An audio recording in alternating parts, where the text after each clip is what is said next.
Alors, nous sommes en direct sur la page Facebook de condolégal.com. C'est François Sellier qui vous parle en ce mercredi 16 juin 2021. Aujourd'hui, un rapport accablant sur la Régie du bâtiment du Québec, produit par le vérificateur général du Québec, qui a recensé des lacunes au sein de cet organisme public, n'est-ce pas?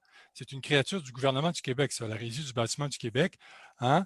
La mission de la Régie du bâtiment du Québec, c'est l'application de la loi sur le bâtiment dans un objectif de protection du public. Elle contribue à la qualité et à la sécurité des bâtiments et des installations.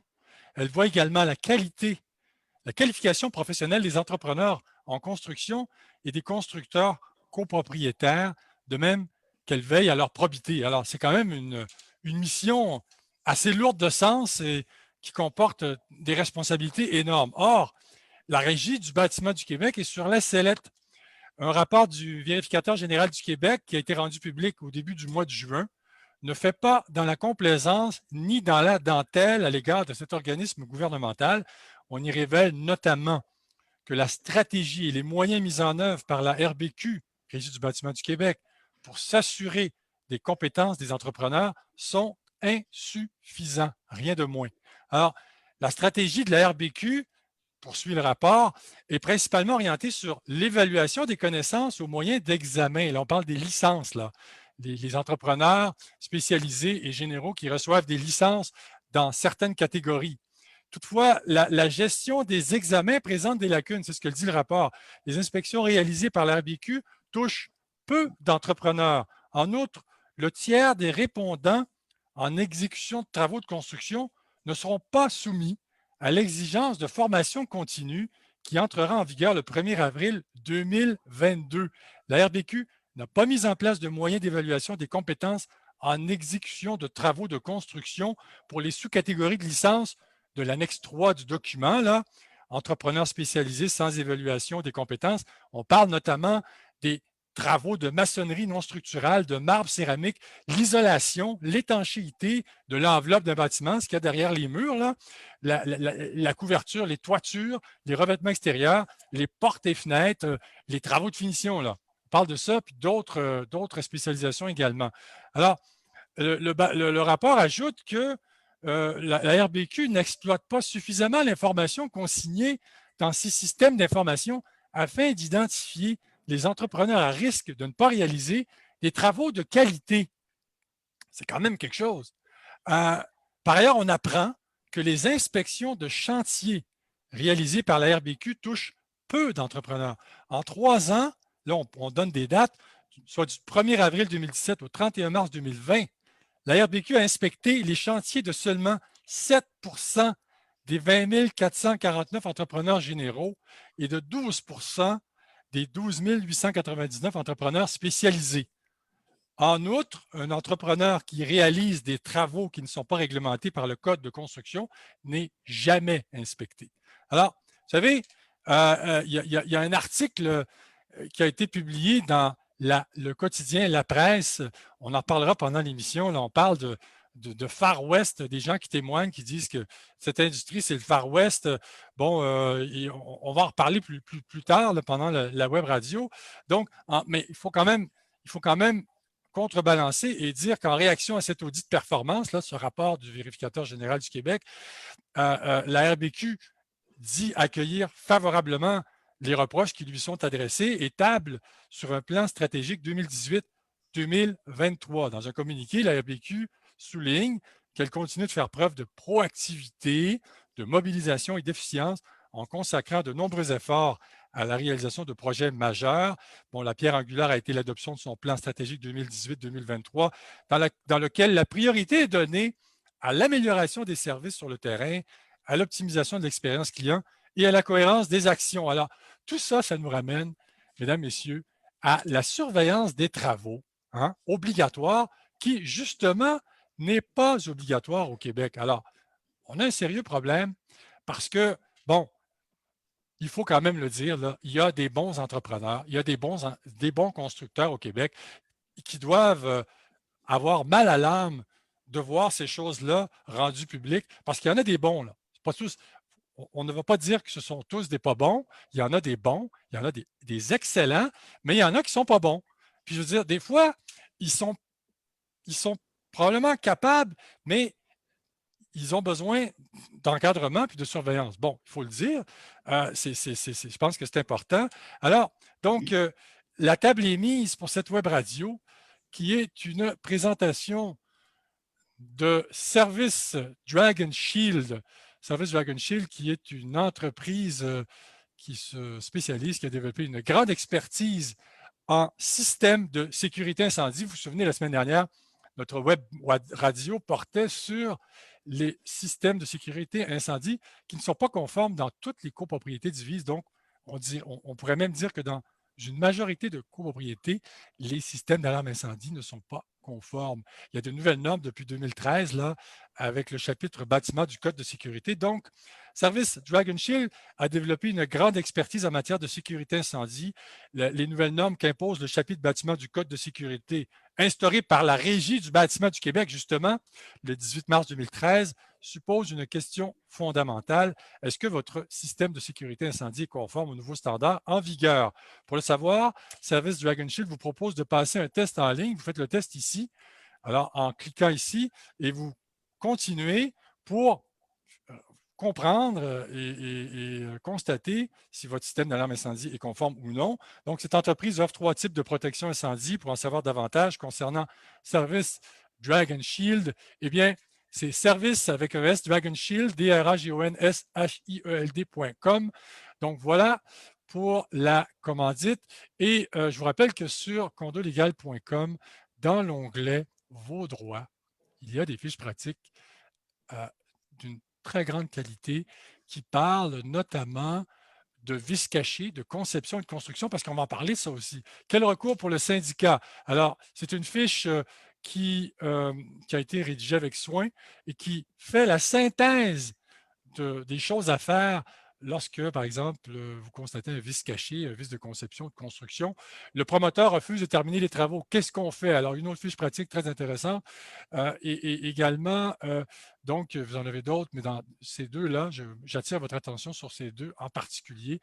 Donc, je reviens à mes invités pour parler du sujet d'aujourd'hui. Je suis en compagnie de Marc-André Arnois, directeur général à l'Association des consommateurs pour la qualité dans la construction. Bonsoir, M. Arnois.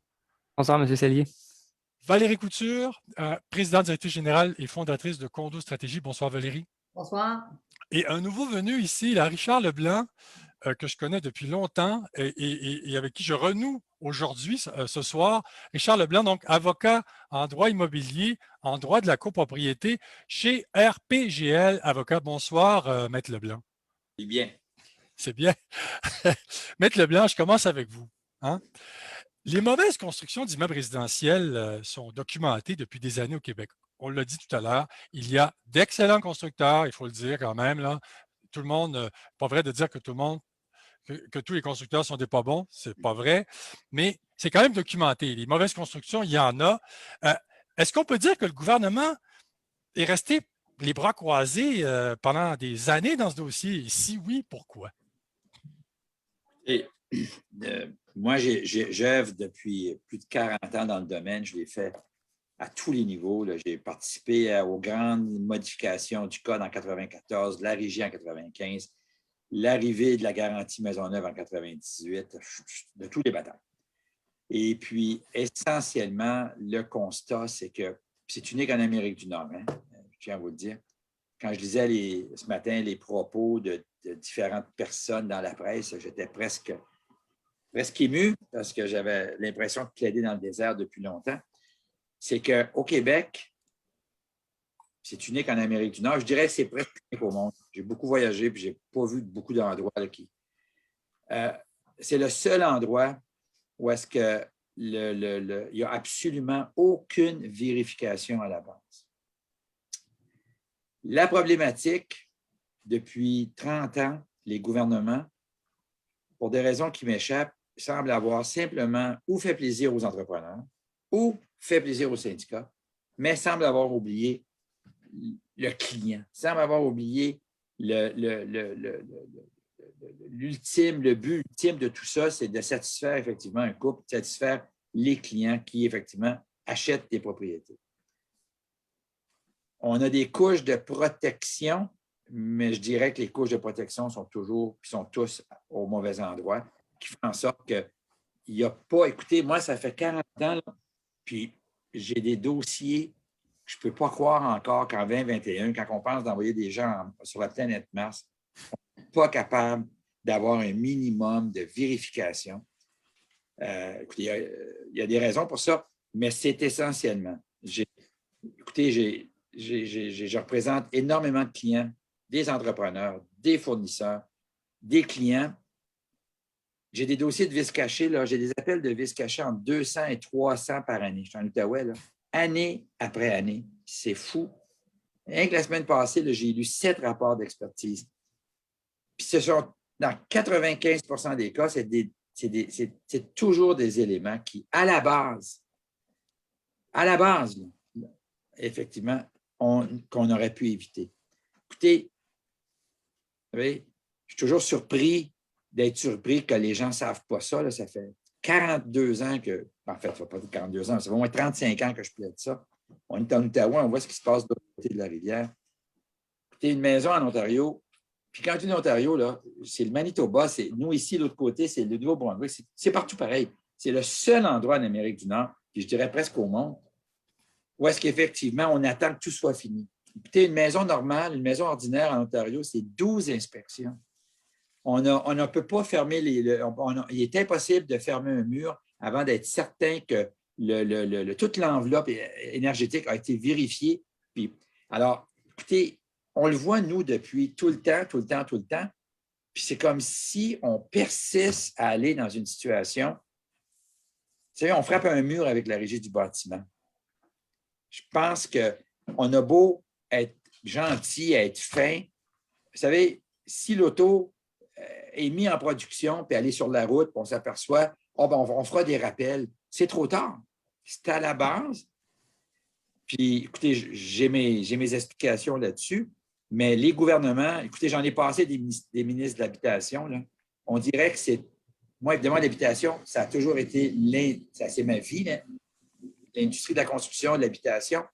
Et puis, j'ai toujours trouvé qu'on était les parents pauvres. Je ne veux pas être méchant, là, mais on n'a pas eu des ministres vraiment de proactifs. Non seulement on n'est pas proactif, mais j'ai l'impression depuis 30 ans là, que les gens nous écoutent et n'ont aucune idée de la problématique. Ouais. Regardez, justement, vous parliez de la presse tout à l'heure. On va donner un exemple aux auditeurs de ce que ça veut dire, là, de ce qu'on entend par des articles assez percutants quand même. Là. Ouais. Alors, si on regarde ici, il y en a un, là, ce sont des lettres ouvertes, ce sont des réactions à un éditorial de la journaliste Stéphanie Grandmont publié le 13 juin dans le quotidien La Presse. Alors ici, c'est l'article qui dit « Les inspections avant les licences ». Bon, alors, si dans le rapport, ce que les gens comprennent, c'est que les licences ne sont pas données à bon escient, les licences ne sont pas toutes révélatrices des compétences, loin de là, c'est ce que le rapport dit entre les lignes. À partir du moment où il est clair que les licences des entrepreneurs ne valent pas grand-chose, comment peut-on s'assurer de la qualité de la construction? Eh bien, en fait, une licence n'a jamais assuré une qualité quelconque dans la construction. À titre comparatif, en Floride, le monde de la construction est aux prises avec un problème majeur de travail au noir par des ouvriers souvent immigrants sans carte de compétences. Pourtant, il est possible de construire des bâtiments conformes simplement en inspectant les travaux. Au lieu de vérifier des cartes et des licences, on s'assure que les travaux sont conformes. Notez que l'un n'empêche pas l'autre et que d'avoir des compétences est toujours nécessaire. Le fait est que beaucoup d'entrepreneurs sont plus compétents que les gens de la régie du bâtiment, ce qui leur permet de faire ce qu'ils veulent sur les chantiers, tirer avantage de la situation. C'est pas moi qui le dis, c'est dans une lettre ouverte de la presse et ça vient un peu corroborer ce que Maître Leblanc, les propos que vous venez de tenir, que vous avez tenus. Marc-André Arnois, est-ce que ce rapport de la vérificatrice générale du Québec vous surprend? C'est une bonne question, ça. Oui et non. C'est-à-dire que bon, nous, à la CQC, on s'intéresse à tout ce qui est enjeux d'habitation. Ça fait évidemment longtemps qu'on voit des lacunes majeures. Il y a plusieurs des éléments du rapport qu'on connaissait bien, qu'on avait même déjà dénoncés à la ministre. Donc, évidemment que ces éléments-là ne nous surprennent pas. Cela dit, moi, ce qui me surprend, c'est que une des lignes de communication récurrentes à la RBQ, c'est qu'ils accordent plus d'attention là où il y a le plus de risques. Et on comprend bien, évidemment, que quand on parle de risques, on parle des risques pour la vie des gens, là. S'il y a un ascenseur qui est mal installé, ça n'aura pas les mêmes conséquences que s'il y a un toit qui coule. Et donc, je m'attendais à ce que ça se reflète dans le rapport. Et là, ce qu'on voit, c'est que même dans des secteurs cruciaux comme des ascenseurs, il peut y avoir des lacunes, mais immenses. Et ça, je ne m'y attendais pas. Je m'attendais à ce que l'habitation soit le parent pauvre de la construction et de voir que c'est dans l'ensemble de la construction que le problème est plus généralisé que ça. Ça, on ne s'y attendait pas nécessairement. Ouais. Monsieur Ardois, soit dit en passant, est directeur général de l'Association des consommateurs pour la qualité dans la construction. Important quand même de préciser ce qu'est la CQC. En gros, en bref, l'Association des consommateurs pour la qualité dans la construction est le seul organisme à but non lucratif qui se consacre entièrement à la défense et à la promotion des intérêts des consommateurs dans le milieu de la construction et de la rénovation résidentielle depuis 1994. Alors ça, c'est important que vous le sachiez. Parce que, bon, si je vous dis la CQC, ça ne sonne pas des cloches à tout le monde. Il y a des gens qui se demandent qu'est-ce que c'est. Alors là, vous le savez. Donc, la CQC est au cœur du débat qui consiste à défendre les consommateurs à propos notamment de mauvaises constructions, des choses comme ça. Valérie Couture, selon votre expérience là, sur le terrain, est-ce que les syndicats de propriétaires sont nombreux, du moins ceux que vous gérez, là, à devoir composer avec des défauts de construction de leur immeuble, soit des défauts de construction, des vices de construction, des vices de conception? Absolument. Et on parle de bâtiments de tout âge. Donc, on parle de bâtiments où on fait des remplacements de grandes toitures après 13 ans, qui est complètement pas normal, à des bâtiments totalement neufs, pour qui le rapport de fin de travaux devient une bataille sans fin pour les nouveaux bâtiments parce que on ne peut pas s'attendre à acheter un condo d'une valeur importante ou peu importe le prix, neuf, et qu'on se ramasse avec des défectuosités, des choses pas acceptables pour le syndicat. Et moi, je trouve que c'est épouvantable qu'est-ce qui sort là-dessus parce que ça vient créer un grand sentiment d'insécurité et de comment je fais comme administrateur d'un syndicat aujourd'hui pour m'assurer que j'essaie de faire les travaux du mieux possible. Je ne peux plus dire, ben là, je regarde les gens qui ont des cartes de compétences parce que ce qu'on comprend, c'est que ce n'est pas fiable dans une certaine partie. Moi, je pense que c'est très, très, très, très grave ce qu'on a entendu cette semaine parce que je suis d'accord avec Maître Leblanc. Pourquoi faire compliqué puis en plus que ça ne donne pas de résultat? Moi, je trouve ça très, très dommageable. Et comme copropriétaire ce soir, puis j'écoute la web radio, puis je n'ai pas trop le suivi des médias, ben, je me sens vraiment pas bien parce que je me dis comment mon conseil d'administration va pouvoir bien effectuer des travaux sans engager de la main-d'œuvre pour surveiller ce qui devrait être bien fait de la base. Oui. J'invite nos auditeurs à poser leurs questions à nos invités qui se feront un plaisir d'y répondre à la condition que ce soit en lien avec le sujet d'aujourd'hui. Là, on parle de la Régie du bâtiment du Québec qui est sur la sellette, là, qui a fait l'objet d'un rapport par le vérificateur général du Québec, un rapport assez accablant là, sur ses pratiques internes.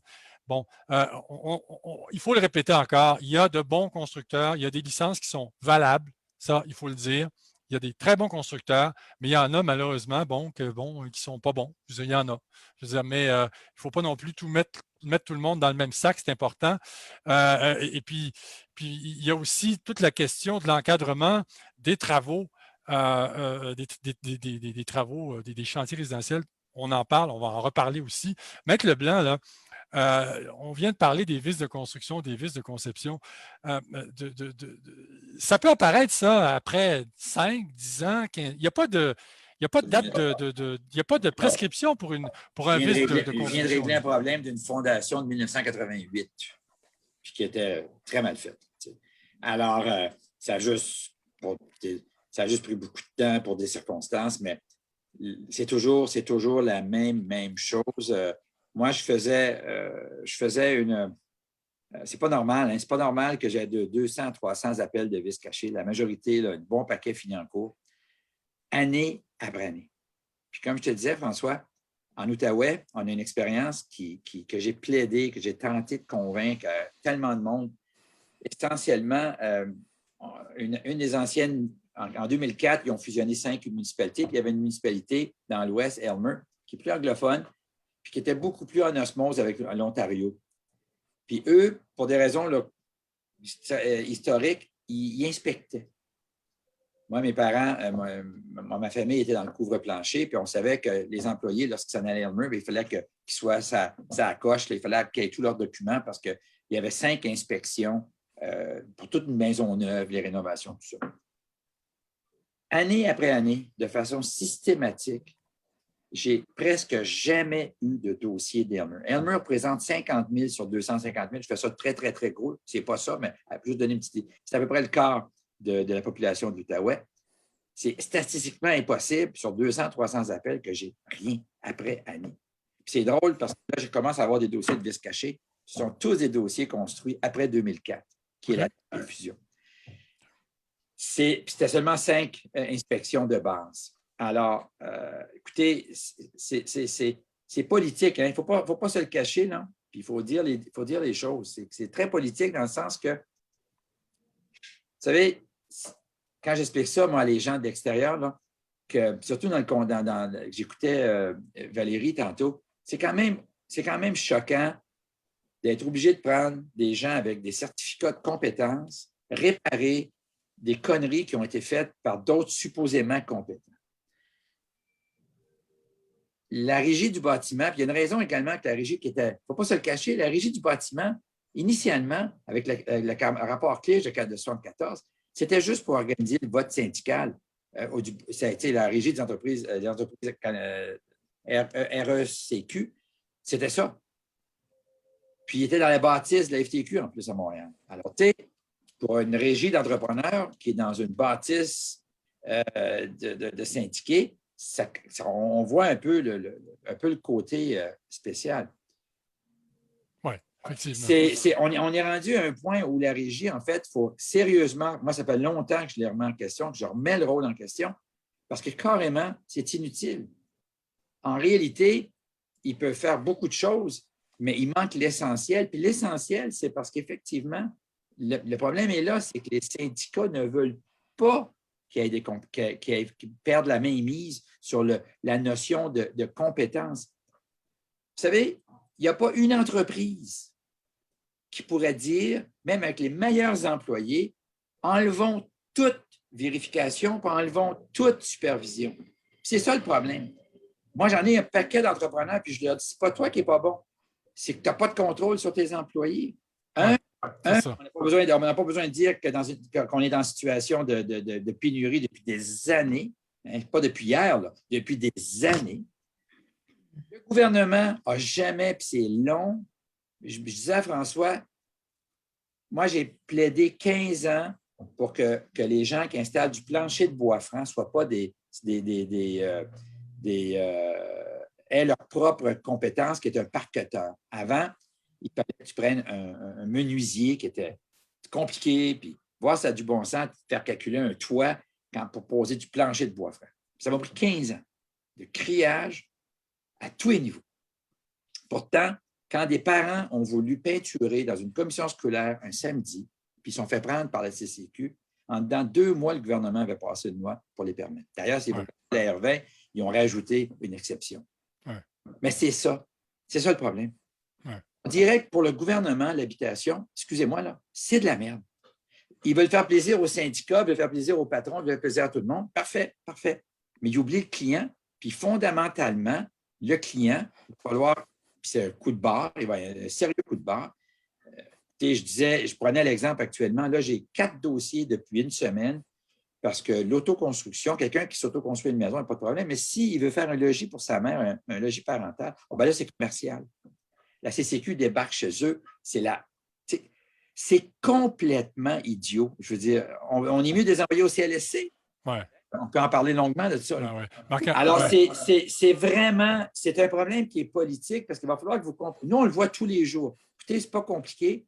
Tout partout en Amérique du Nord, la rénovation n'est pas syndiquée.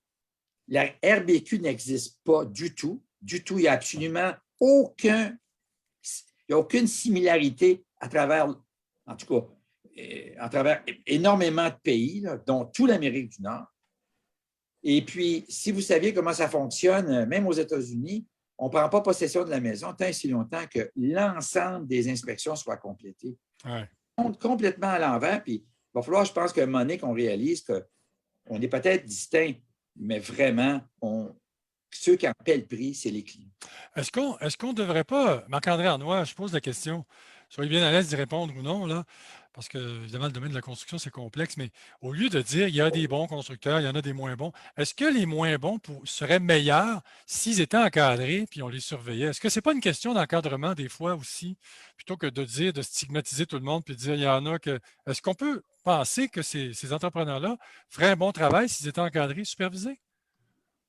Ben, ça dépend de ce qu'on veut dire par encadrer, mais c'est sûr qu'effectivement, d'avoir des inspections obligatoires aux étapes clés du chantier, pour nous, c'est un gros minimum raisonnable. Ouais.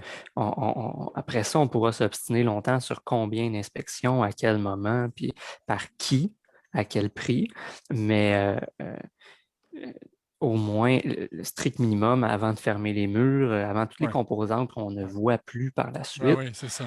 Ça Oui. ferait déjà un gros ménage. Après ça, l'encadrement qu'on veut, ça dépend, comme on le disait, est-ce qu'on va être dans le préventif ou dans le curatif? Nous, on continue de croire à la pertinence d'un organisme comme la RBQ, mais qui ferait réellement le travail pour lequel il est institué. Ouais. Et je trouve intéressant que M. Leblanc parle autant des ouvriers syndiqués parce que quand on regarde les exigences que la loi a entre les ouvriers et les entrepreneurs, c'est pas du tout la même chose. L'ouvrier syndiqué, il va faire son DEP de plusieurs centaines d'heures. Après ça, il va avoir 4 à 8 000 heures de chantier, je crois, pour avoir son statut de compagnon. On parle de quelqu'un qui, normalement, au bout du processus, va être compétent, là. Et quand on regarde la RBQ, qu'est-ce que ça prend? Bien, essentiellement, c'est 10h30 d'examen. Pas de formation, pas d'expérience de chantier exigée. Si on est capable de passer l'examen, dont la VGQ vient de nous dire que les mêmes questions sont utilisées depuis 2008, si on est capable de passer l'examen puis qu'on est solide financièrement, on va avoir la licence. C'est 2 poids, 2 mesures. Là, normalement, l'ouvrier est nettement plus qualifié que l'entrepreneur. C'est pas normal. Oui, c'est ça, parce qu'il y a beaucoup de corps de métier, justement, qui exigent, tu commences comme compagnon, comme apprenti avant d'être compagnon, puis tu fais des milliers d'heures avant de devenir compagnon. Donc, là, tu as appris sur le terrain. Normalement, ça fait de la bonne main-d'œuvre, ça, non? En Bien, principe, Marc-André Arnois, je ou. peux te répondre à ça. Le Oui, problème, puis on le voit très bien. Moi, j'ai quelqu'un qui me disait, un surintendant, ce n'est pas un client, c'est un surintendant en électricité qui travaille pour le même entrepreneur en Outaouais. Puis là, il est rendu à Ottawa parce qu'il y a des projets à Ottawa. Il m'a dit carrément, c'est pas un patron, là, c'est un surintendant, il m'a dit c'est la première fois que je suis fier de mon travail depuis 20 ans. Ce que Marc-André dit, c'est très vrai, mais malheureusement, ça s'applique strictement dans le commercial, où il y a des ingénieurs, il y a un processus. Je veux dire, on ne peut pas laisser un employé, puis c'est un peu, on voit ça, je ne veux pas être méchant, mais on voit ça dans d'autres domaines. Là. Le problème, c'est que sur un chantier résidentiel, c'est la jungle. Il n'y a aucune supervision. Le problème, ce n'est pas que tu n'as pas un bon entrepreneur, c'est que dès qu'il prend 2 chantiers, il perd la boule parce qu'il n'est pas capable. Ce n'est pas des dizaines, je dirais des centaines. Je pourrais facilement avoir demain matin, moi, 600 entrepreneurs qui me signent une pétition, sans faute. Puis 600, là, pas un de moins, qui est d'accord avec les inspections obligatoires. Ouais. C'est les sous-traitants qui veulent ça. Il n'y a que qui sont plugués avec le provincial qui mènent un peu la barque, là, malheureusement, qui ont peut-être une connexion au ministre. Mais quand tu es sur le chantier, moi, mes clients, mes sous-traitants que je représente en masse, vont tous me dire la même chose. On est obligé de couper parce que le général ne nous paye pas. La problématique, c'est qu'un employé, aussi bon soit-il, doit avoir un minimum de vérification, un minimum de structure. Dans le résidentiel, c'est le bordel. C'est ça. Donc, c'est ça, Maître Leblanc, je pense que c'est important de le préciser à nos auditeurs, là. Dans le domaine, par exemple, institutionnel, dans le domaine, vous savez, les donneurs d'ouvrage, le gouvernement qui mandate un entrepreneur, un constructeur pour construire un hôpital ou autre, là, c'est surveillé, là, c'est fait avec la crème de la crème, puis tout le monde fait du bon travail, là, il n'y a pas de souci à se faire. Là, là, ce soir, la Web Radio traite du secteur résidentiel, la construction résidentielle. Parce que dans d'autres secteurs industriels, commerciaux, institutionnels, ça se passe relativement bien, là. Hein, on peut dire ça, Maître Leblanc? Ben oui, c'est sûr qu'il y a des litiges, mais c'est à un niveau tellement, c'est la stratosphère. Hein, ouais. Dans le sens que, écoutez, regardez les drains français. C'est tellement mal fait. C'est tellement mal fait. On trouve des gens là, qui, 8, 12 ans, 13 ans après, les drains sont bloqués. C'est épouvantable. Je dis, moi, je viens tellement choqué parce que j'en vois. Ça aurait été si facile à la base. Mais qu'est-ce que vous voulez? Le patron n'est pas là. Il y a certains employés qui malheureusement, mènent la gang. Et puis, effectivement, un peu comme on voit en santé, un peu comme on voit, il n'y a absolument aucune surveillance. C'est ça. C'est ça. Il n'y a pas d'ordre. Alors, puis aller sur un chantier résidentiel, faites-le. Moi, j'y vais souvent. C'est vraiment pas drôle. Là. Et puis, on voit le produit, tu sais. Puis le bon employé, bien, écoutez, il se fait tasser. Ouais. C'est pas compliqué, là, je veux dire. Il y a toujours, tu sais, c'est sûr qu'il y en a des bons. Moi, je vais vous dire franchement, tantôt, je t'écoutais, François, puis c'était bien. Mais j'ai cette parole-là. La faillite nettoie plus les mauvais entrepreneurs que le système. OK. Pas des farces. Justement, Valérie, parce que la faillite, c'est ce qui se passe des fois. Là, on entend ça souvent, un constructeur qui construit une copropriété, après qui ferme ses portes, puis on n'entend plus parler, puis les recours, on ne peut pas en intenter parce qu'ils n'existent plus. Valérie Couture, est-ce que parmi les copropriétés que vous gérez, des syndicats ont songé à poursuivre un constructeur, mais finalement se sont résignés parce que, bon, c'est trop compliqué? Mieux vaut réparer que d'investir dans une poursuite parce que pendant la poursuite, les travaux ne se font pas. Bien, il y a plusieurs situations. Puis là, il faut faire aussi une différence pour chaque grandeur de syndicat.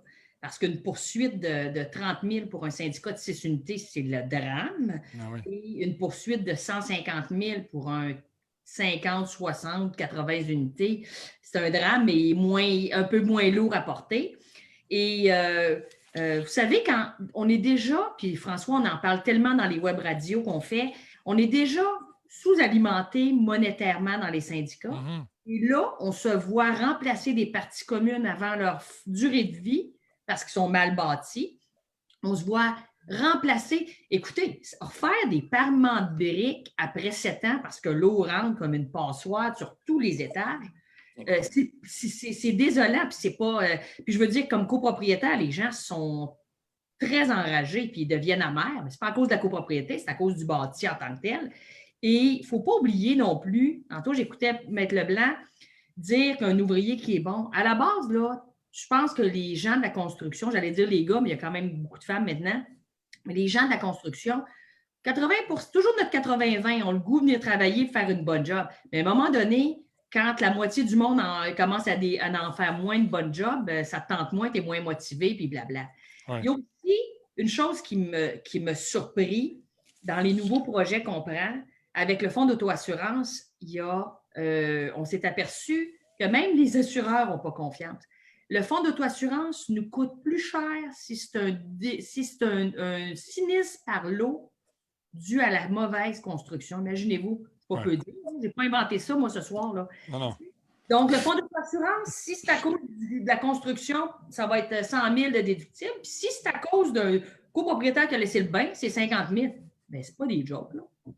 Valérie, c'est un bon point, ça, Valérie, puis j'avais oublié. Je représente énormément de plombiers qui sont tellement poursuivis qu'ils doivent vider le panier puis recommencer, pas parce qu'ils ne veulent pas payer, parce qu'ils ne sont plus assurables. Pourquoi? Ouais. Parce que puis là, ils me reviennent tous. Là. Ils me reviennent tous. Ils me disent tous, Richard, te souviens-tu, on aurait dû t'écouter en 95, on aurait dû. Après ça, c'est. Puis c'est toujours la même chose. Parce que vraiment, dans les condos, l'eau, c'est un problème, puis la plomberie. Tu as beau avoir le meilleur plombier, s'il est tout seul un vendredi après-midi, puis il bardasse, puis il n'est pas content, puis bang, bang, bang. Il ne faut pas beaucoup de mauvaises mesures pour que ça cause 15 ans, 10 ans plus tard. Puis ça, c'est un problème qui écoutez, là, je dois avoir 12, 13 compagnies de plomberie.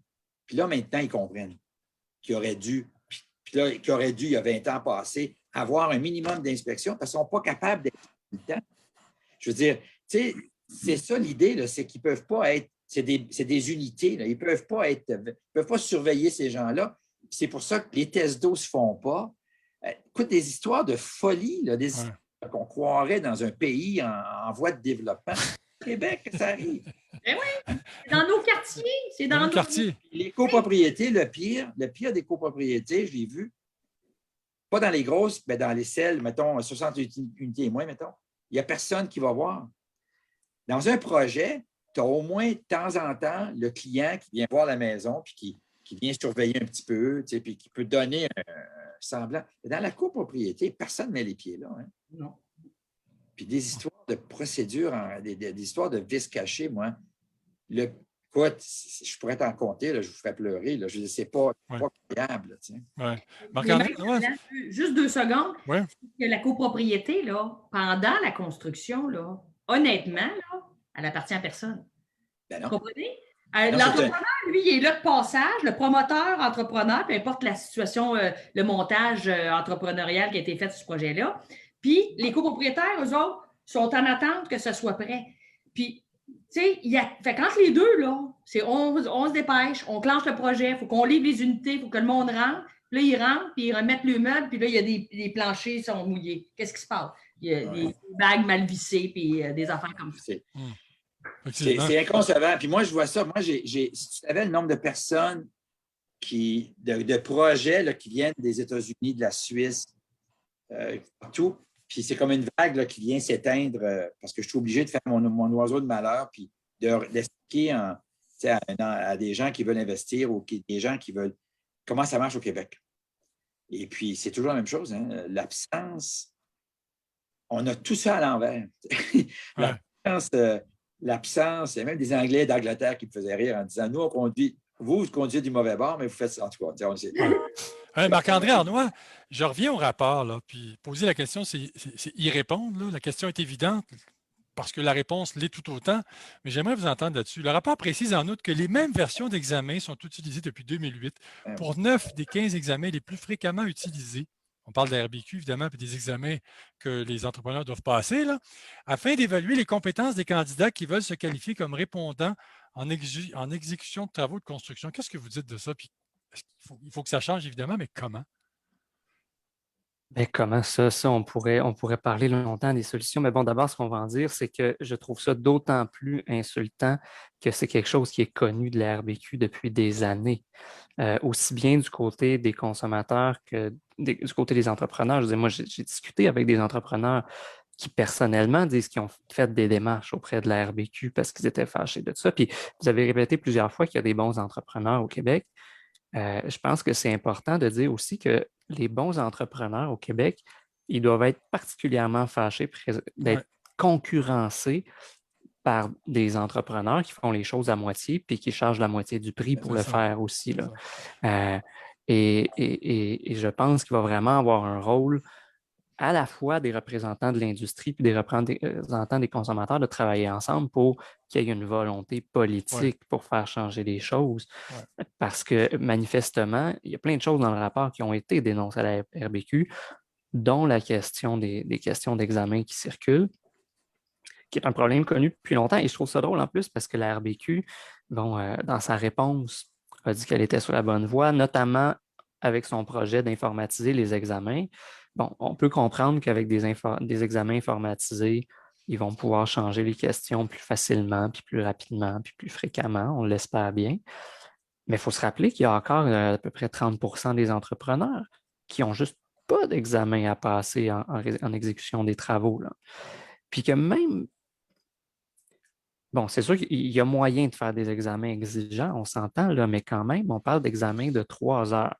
Il faut savoir que la RBQ, pour se qualifier à la RBQ, il y a trois méthodes que la RBQ reconnaît, ou bien on fait les examens de la RBQ, ou bien on suit une formation reconnue par la RBQ, ou bien ils peuvent évaluer le dossier professionnel. Bien, curieusement, les formations qui sont reconnues par la RBQ exigent 3-4 fois plus de temps d'examen que ce que la RBQ elle-même demande. C'est quand Et même pas mal. pourtant, il y a une formation liée à ça, là. Donc, des gens qui ont fait l'effort financier, puis en temps de se former, même eux, on exige d'eux des examens nettement plus exigeants que ceux qui n'ont juste pas de formation. Comment Il y a ça se comme fait? il y a un Le problème, non-sens, là. Marc-André, c'est que le problème, c'est que moi, j'en ai donné des cours. J'ai écrit le premier livre avec la PCHQ il y a 30 ans.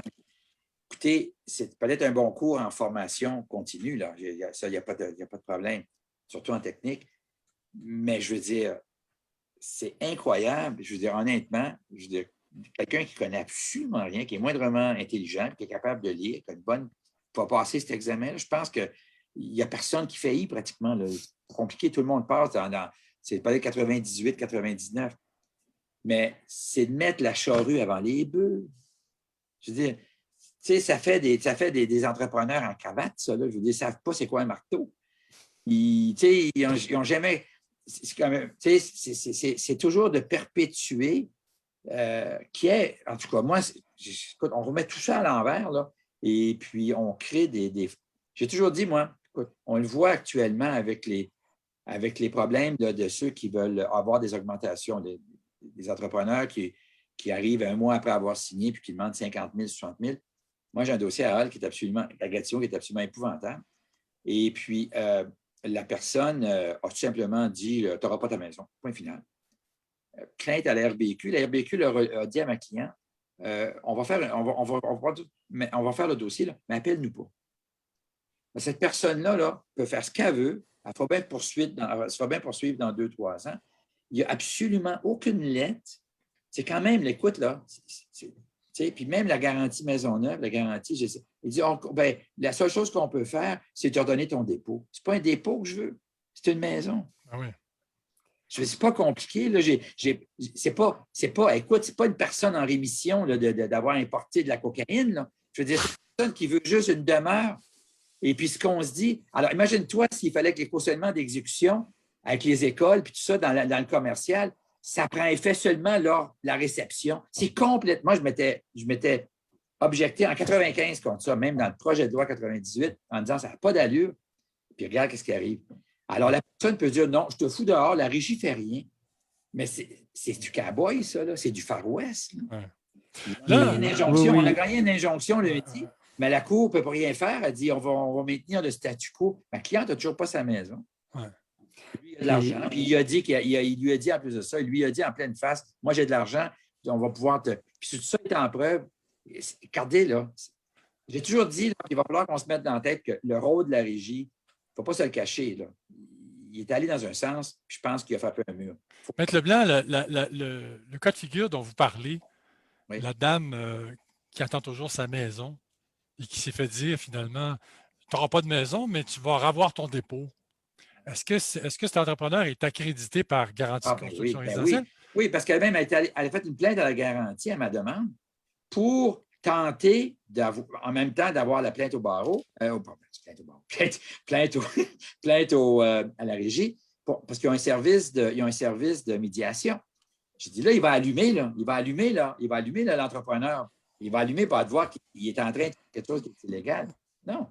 La régie a rien fait. Qu'est-ce que fait GCR là-dedans? Elle dit non. Elle dit, j'ai parlé avec la médiatrice qui était absolument, mais elle a rendu une décision. Non, remettez-y le dépôt. Ah bon? Alors GCR n'est pas allé dans le sens. Elle n'a même pas essayé de tordre le bras. Tu sais, quand on fait une médiation, on peut tordre le bras, on peut dire, écoutez, on va faire des plaintes. Absolument pas. C'est bien. Moi, ça m'a, ce dossier-là en particulier m'a vraiment marqué. Vous vouliez ajouter quelque chose à ce que Maître Leblanc disait? Oui, bien, moi, ça m'a frappé quand M. Leblanc dit que la RBQ aurait répondu de ne pas les appeler à ce sujet-là parce que le cas dont il parle depuis la mi-février, on en reçoit beaucoup à la CQC. Bon, faut comprendre que la CQC reçoit, bon, présentement, on est à peu près à 1000 appels par année de consommateurs et depuis la mi-février, juste sur cette question-là de hausse ou résiliation sur une construction neuve, on a reçu à peu près 160 cas maintenant. On reçoit toujours encore à peu près 10 cas par semaine à ce sujet-là. Et le 12 avril, on a officiellement écrit à la RBQ, à la ministre, à la GCR pour leur dénoncer ce problème-là. Et on attend toujours la réponse de la RBQ et de la ministre. Bon, il a fallu insister pour avoir un accusé de réception et on n'a toujours pas plus qu'un accusé de réception, sauf de GCR qui a fait ce qu'ils considèrent qu'ils peuvent faire dans les limites du règlement sur le plan de garantie, c'est-à-dire qu'ils ont essayé de faire quelques assouplissements pour ne pas pénaliser les entrepreneurs qui allaient faire le choix de respecter leur contrat qui est à travailler à perte. Ouais, mais regardez, vous savez, juste pour sur une rappeler échelle de nos 0 à 100, sur une échelle de 0 à 100, là, on s'en fout-tu, là? Je veux dire, dans le fond, regarde bien, là, c'est le risque. Regardez bien, là, les entrepreneurs, là, c'est un risque économique. Présente, mais la majorité de mes clients, moi, sont des entrepreneurs. C'est des gens qui sont là en affaires. Ils ont des pertes et des profits. Puis de voir ça dans la presse, moi, ça m'a flabbergasté. J'étais absolument, les cheveux me frisaient. Parce que, tu sais, je veux dire, sur une échelle de 0 à 100, respecte ton contrat. Moi, je respecte des mandats, des fois, qui s'avèrent être beaucoup plus difficiles, beaucoup moins. Je ne me plains pas. Je veux dire, c'est dans le game, c'est dans la norme. Ouais.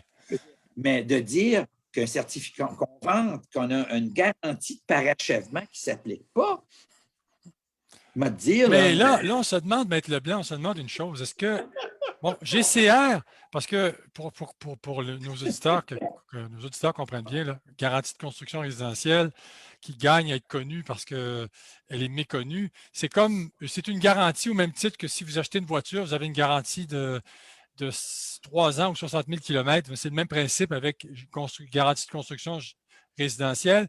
Vous achetez une maison qui se qualifie ou vous achetez un condo dans un immeuble comportant 4 unités superposées ou moins, eh bien, en cas de défaut de construction, en cas de problème, vous avez une garantie, là. Bon, vous avez une garantie parce que c'est un plan en vertu du règlement sur le plan de garantie des bâtiments résidentiels neufs, qui est une garantie obligatoire.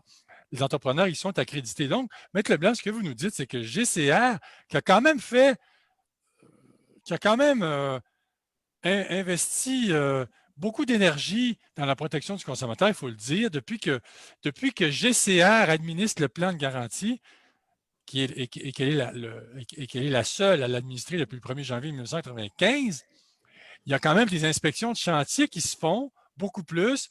Et là, les entrepreneurs sont cotés de AA à D et à N, c'est-à-dire pas de cote du tout.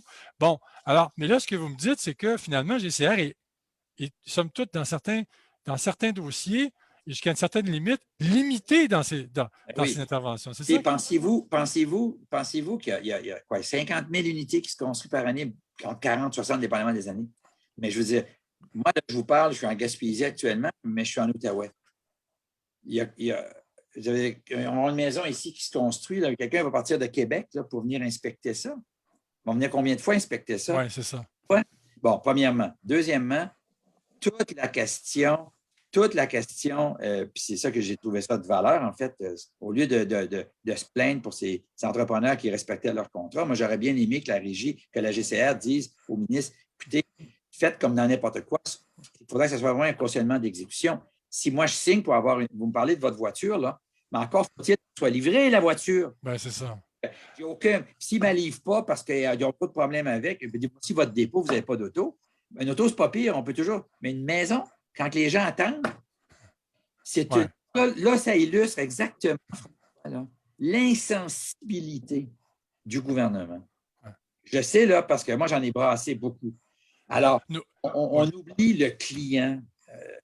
Faisons juste 2 minutes. Là, oublions les syndicats, oublions nos amis, oublions les couches de fonctionnaires, les couches, puis font juste regarder le dossier pour dire, il y a une façon bien simple, là. Monsieur, madame, vous achetez une voiture, vous achetez une maison, vous voulez quoi? Vous allez voir la réponse. Ça coule de source. Oui, c'est important parce que là on a amalgamé pas mal de concepts pendant la web radio, puis les gens peuvent en perdre leur latin, là. Je vais juste récapituler, là, parce qu'on a parlé de GCR, on a parlé de la RBQ, on a parlé de plein de choses, de licences. En fait, ce qu'il faut comprendre essentiellement, là, c'est qu'à la source, il y a un problème à la Régie du bâtiment du Québec avec la délivrance des licences. Une licence, là, c'est un document qui, normalement, atteste des compétences d'un constructeur, d'un entrepreneur, qui soit général ou spécialisé. Bon, ça, il faut le comprendre. Et après, on parle d'un rapport qui dit que la RBQ, ben, ses licences, elle ne contrôle pas très bien ça, là, la délivrance des licences, si je résume. Et ça nous amène à la surveillance des travaux. Donc, finalement, là, licence, compétences, certification, cautionnement de licence, on en perd notre latin, là, mais pour simplifier les choses, là, si on met la surveillance des travaux au-dessus de tout ça, on vient de régler une majorité des problèmes, une grande partie des problèmes, n'est-ce pas, Valérie Couture? Bien, absolument. Et on va respecter l'investissement que nos gens ont travaillé toute leur mouseuse de vie pour s'acheter un nouveau condo, une nouvelle maison, et n'avoir pour leur argent. Tu sais, tantôt, on faisait, avant que la web radio commence, on disait, il y a des entrepreneurs en copropriété qui ont été sanctionnés, qui ont été exposés sur la place publique il n'y a pas très longtemps. Il n'y a rien qui avance. On continue de lever des bâtisses à plein régime puis de livrer des choses. Tantôt, Maître Leblanc disait, tu sais, les gens achètent puis tout ça. Vous savez, c'est émotif. Hein? Quand on visite une maison ou un condo, là, c'est juste celui-là qui fait notre affaire. C'est juste lui qui va combler mes bonheurs. C'est très émotif acheter un condo, là. Oui. Dans l'immobilier, c'est émotif. C'est émotif. Alors, je pense qu'il faut... Vous touchez un bon point, Valérie, c'est qu'en fait, il faut dire aux gens, ceux qui ont acheté, bon, ils ont acheté, ici, ils doivent faire face à des problèmes.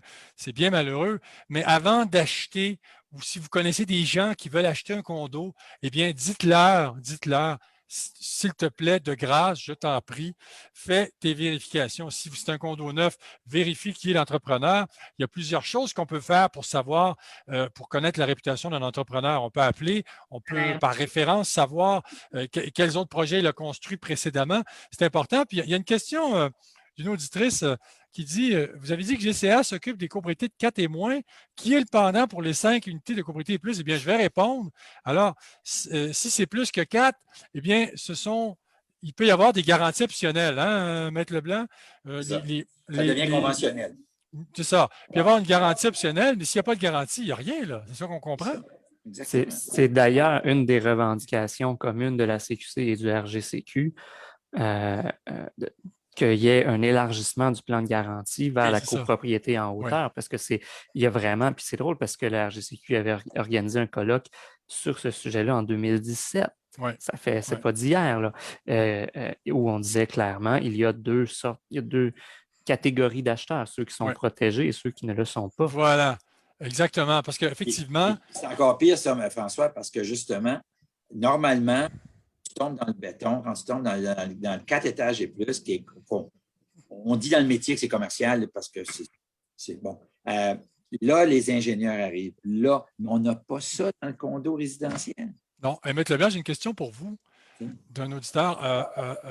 Vous parliez d'un dossier de fondation de 1988. Quel est le recours quand les garanties sont expirées? Là, il n'y a plus de recours, c'est fini? Oui, il y a encore un recours de bonne exécution. Il y a une garantie. Il y a beaucoup de gens qui ne comprennent pas ça, même les entrepreneurs.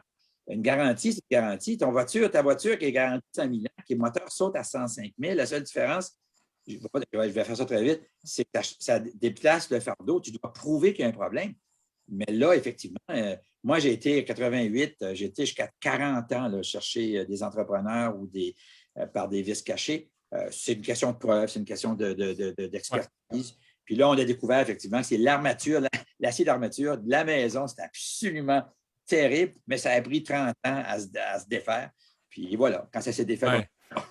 Et pour que nos auditeurs comprennent bien ce que M. Arnois vient de dire, là, c'est vrai que les copropriétés divises maintenant se construisent de plus en plus en hauteur, c'est-à-dire 4 unités superposées et plus, parce que les terrains sont plus rares. Et quand on a un terrain, on le fait en hauteur parce qu'on veut, le constructeur, c'est normal, il veut rentabiliser son projet, il construit en hauteur, on densifie les villes, mais ces copropriétés-là échappent au plan de garantie des bâtiments résidentiels neufs. Alors là, on demande un élargissement du plan de garantie pour que la protection soit équitable pour tous. Mais pourquoi, selon vous, Marc-André Arnois, pourquoi le gouvernement attend ou pourquoi il ne se passe rien, selon vous? Pourquoi pourquoi les immeubles en hauteur ne sont pas couverts par GCR? Ben, à l'origine, puis M. Leblanc pourra sûrement en Oui, parler au moins autant que moi, il y avait des craintes, parce qu'il faut s'entendre, là, couvrir une copropriété en hauteur, ce n'est pas le même risque que de couvrir une maison unifamiliale. Donc, évidemment que ça risque de ne pas coûter la même chose.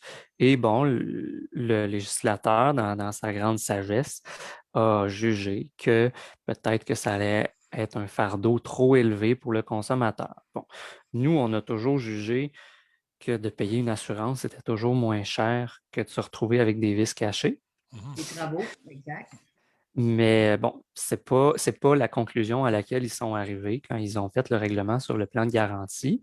Vous demanderez aux gens qui étaient élus à l'époque pourquoi. oui, on leur demandera. Puis il faut comprendre aussi, là, il faut faire un peu d'histoire. Malheureusement, les gens oublient. Avant les années 80, là, c'était toutes les municipalités qui faisaient ça au Québec. Là. La régie. Ouais. Alors, on a évacué, puis il faut quand même le dire, c'est que là, maintenant, on a évacué, la municipalité n'a plus de responsabilité, on se déplace juste sur plainte. Hein? Je peux vous en compter des plaintes, moi. C'est inacceptable, parce qu'avant d'être dans un pays, avant d'être dans une province, avant d'être dans une MRC, on est dans une Moses de ville. Ouais. Puis si ces gens-là, puis c'est unique, voyagez un peu, là, amusez-vous, posez des questions partout autour. C'est unique. Les municipalités ont toujours de s'assurer que le bâtiment est conforme. C'est le minimum qu'ils peuvent faire. Ici, au Québec, on est pris dans une espèce de sémantique, un peu comme on faisait, un peu comme quand les conservateurs voulaient que les compagnies d'aviation s'occupent eux-mêmes de leur sécurité. Ouais. Quand les compagnies ont des difficultés financières, là, la sécurité va probablement passer en dernier. Alors, c'est le même processus intellectuel, mais il ne faut pas se le cacher. C'est absolument inacceptable. Puis le gouvernement, juste parce qu'il y a trop de lobby, puis malheureusement, les clients que tu représentes, Marc-André, mais eux n'ont pas de lobby, n'ont pas de pouvoir politique. Puis, comme ministre de l'Habitation, je vais vous le dire, je vais être méchant un peu, c'est entre guillemets là, ce qu'on appelait anciennement un bon père ou une bonne mère de famille, quelqu'un qui est capable de se lever au-dessus de tout le monde, là, puis voir ce qui est bon. Un peu comme on a réalisé que les CLSC n'étaient peut-être pas si bons qu'on pensait. Ouais, Maître Leblanc, il nous reste, on va prendre 5 minutes là. On va dépasser de 3 minutes parce qu'il y a un truc dont je veux absolument parler avant qu'on se quitte là. D'abord, Valérie Couture, parce que l'Ordre des ingénieurs du Québec aussi milite en faveur de la surveillance des travaux obligatoires, du contrôle de la qualité des travaux. Valérie Couture, en quelques minutes, lorsqu'un syndicat veut faire entreprendre des travaux majeurs dans un complexe détenu en copropriété divise, est-ce que vous leur suggérez fortement de confier la chose à un professionnel qui prend ça en main? Parce que si vous faites faire ça par un professionnel, ben, la responsabilité bascule du syndicat vers le professionnel. Est-ce que c'est ce que vous recommandez, Valérie, à vos syndicats? Absolument, absolument. Mais ça nous prend énormément d'arguments pour convaincre les gens parce qu'ils pensent que le plus bas soumissionnaire ou celui du milieu va être bon, puis etc. Et chose importante qu'il faut dire, c'est que les gens ne se rendent pas compte qu'ils basculent la responsabilité sur quelqu'un d'autre.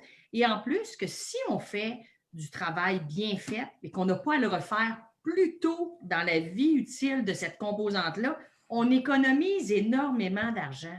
Parce que quand je remplace en 100 ans 3 fois la toiture au lieu de 2, ben, j'en ai-tu payé une de trop, c'est clair. C'est comme la publicité du filtre Fram qui dit vaut mieux payer un peu maintenant que beaucoup plus tard. Bon, sur le coup, c'est vrai qu'un professionnel, ça peut être repoussant, ça peut en repousser plusieurs qui vont dire ben là, le professionnel, il coûte cher, il n'a pas besoin de ça, c'est l'entrepreneur, il sait ce qu'il fait. Ben oui, mais l'entrepreneur, il sera beaucoup plus avisé si un professionnel est là, supervise, et puis l'entrepreneur, il peut être très, très bon, là, mais travailler en collaboration avec un professionnel, bien, il y a aussi un partage du risque. Là. François, c'est exactement ça. On est en train de prendre des professionnels pour superviser les travaux. bonne chose.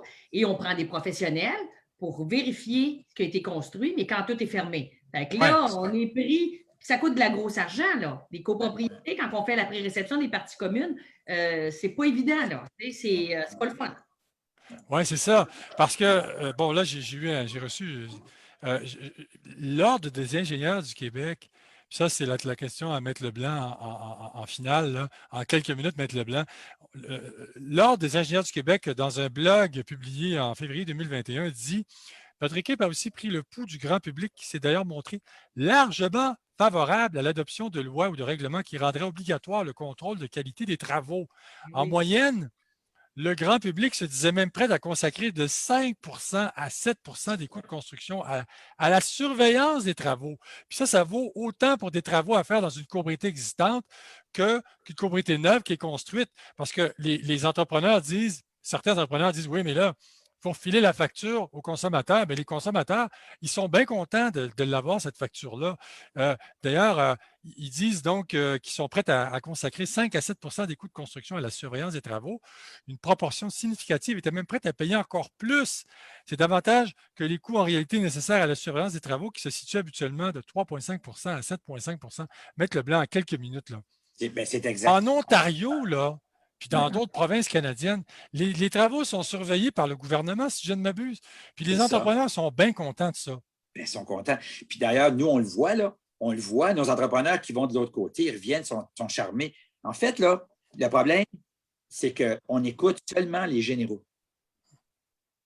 Si le gouvernement, comme je fais, écoutait les entrepreneurs spécialisés, ceux qui travaillent pour les généraux, écoutez, moi, je pourrais facilement vous avoir, pour vendredi, là, je pourrais vous avoir 400, 500, 600, je vous le dis, j'ai déjà fait pétition de propriétaires d'entreprises qui disent qu'ils veulent avoir ils sont, moi, là, j'ai presque 95, 80, je ne dis pas 100 je ne me souviens même pas d'un de mes clients qui m'a dit non.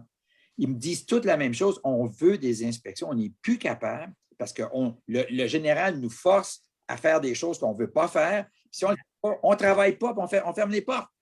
Alors, écoutez, puis c'est là qu'est le problème. Malheureusement, ces gens-là, les sous-traitants, n'ont pas de représentation parce que ce sont les généraux, puis surtout les gros généraux de Montréal et du Québec qui collent les shots.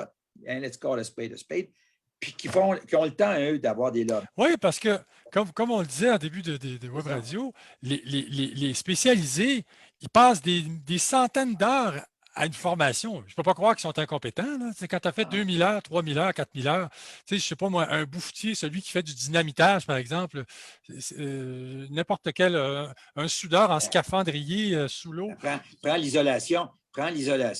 Avec l'importance de la partie 11 du Code. Maintenant, l'isolation est tellement importante. Moi, je sais que dans 10 ans, dans 15 ans, j'espère que je ne serai plus là, parce que je pourrais être à la retraite, mais il va y avoir terriblement de dossiers de vis cachés. Parce que l'enveloppe du bâtiment ne rencontre pas le critère. C'est minimum 75 000 pour réparer ça. Oui, effectivement. Alors, c'est tout le temps qu'on avait aujourd'hui. J'ai l'impression qu'on va étirer ça à la semaine prochaine, peut-être. Je vais réfléchir, je vais méditer là-dessus, parce qu'il y a encore beaucoup à dire. Je pense qu'on a couvert l'essentiel. Marc-André Arnois, directeur général à l'Association des consommateurs pour la qualité dans la construction. Merci d'avoir été avec nous ce soir. Merci à vous. Valérie Couture, présidente, directrice générale et fondatrice de Condo Stratégie, merci d'avoir été là. Merci. Richard Leblanc, avocat en droit immobilier chez RPGL Avocat. Merci d'avoir été là. Si je vous convie à une autre web radio la semaine prochaine, êtes-vous tous partants, là, tous les trois? Oui. Moi, je suis comme un scout, je suis toujours prêt. C'est formidable. C'est formidable. Alors, juste avant qu'on se quitte, là, vous rappelez que cette web radio était une présentation de Service Dragon Shield. Donc, Service Dragon Shield est une entreprise qui se spécialise dans le domaine de la sécurité incendie. Alors, pour en savoir davantage et savoir si votre immeuble est conforme en matière de sécurité incendie, vous pouvez faire le test. Service au pluriel dragonshield.com ici et vous suivez le guide et vous serez en voiture. Donc, merci encore d'avoir été là et on se retrouve la semaine prochaine à 19h en direct sur la page Facebook de condolégal.com. Bonsoir. Bonne semaine. Merci. Bonne semaine. Salut bien là.